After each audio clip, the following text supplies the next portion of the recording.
welcome back. Today we're gonna try to do a really quick video whilst the dinner's in the oven and the baby's not screaming for like, I don't know, 5 minutes while daddy's with her. The top things that's a little bit irritating and really odd about people's addresses and people's requests.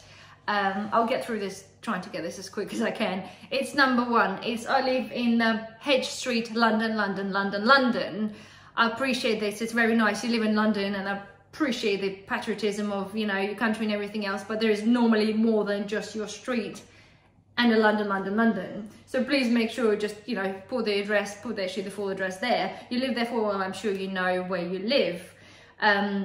We also have people living in Hertfordshire or Devon, and they still put their Hedge Street, Devon, London. I'm afraid to say it's not London. Again, why would you not know where you live? It's not London. One of my favorite ones, which just happened literally the other day, and just be ready for this, and the person who might be, you know, maybe listening, you might end up moving after this one. I would burst your bubble, but Cardiff is not London. Cardiff, unfortunately, or fortunately, is actually capital of Wales.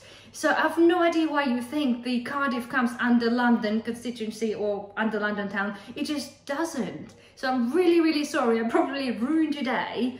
But Cardiff is in fact in Wales, and it is actually a capital of Wales and not London.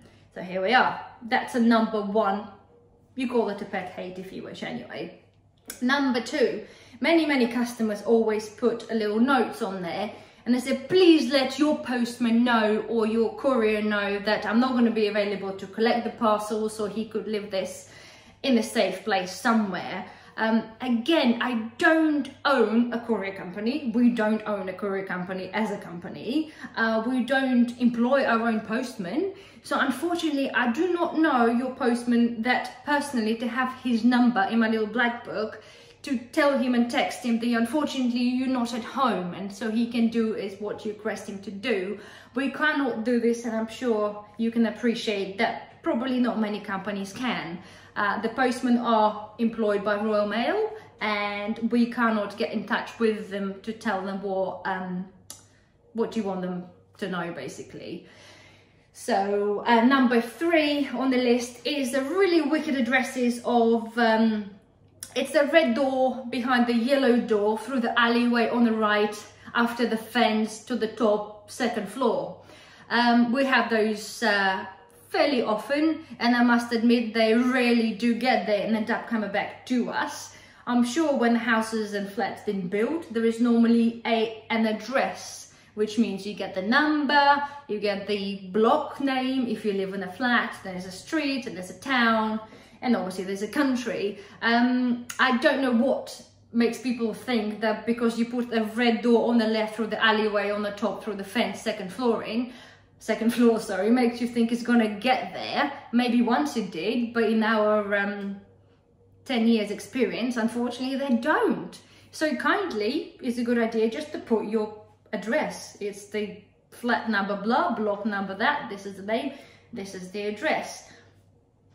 That's, you know, that's all we can ask for, really. And one of the other one is very sort of not really important. Wonderful, and the people put the whole addresses in one line. Why would you put your address in the whole lane? And when we print the delivery notes with the address goes through, like through the whole page on the whole A4 piece of paper, so the label gets printed with the address. We cannot see the address, and neither would the Royal Mail or any other courier. So normally eBay gives you or any other whatever company you buy from Amazon, they gives you a little box just to put your addresses in, a number, street, and so forth, all underneath each other. You just do not put this in one lane, but people do. People just write it all there, and they've all about London, which has happened before many times. So this is really, I think, just a quick runt of, you know, what could you guys expect, and I'm sure you do if you already run your business with the addresses, and I'm pretty sure you probably find them just as frustrating as we do.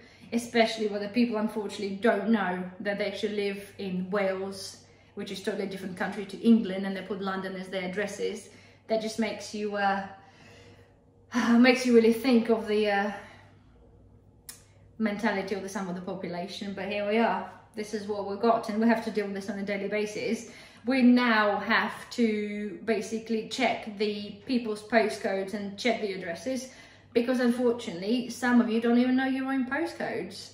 I don't know how. Surely you lived in a house, you lived there long enough to know the postcode, to learn the postcode. I don't know, but it's unfortunately this is now what we have to do, and it's cost us extra time, and unfortunately sometimes we rushed off our feet and we don't have opportunity to check the postcodes, and of course things gets lost because they just don't get there. So, but this is what it is. I really wanted to get this video out there because you can see it bothers me big time. So here we are, it's out there for everybody to know. So if you enjoy my little runs, please subscribe, and we'll see you again soon. Bye.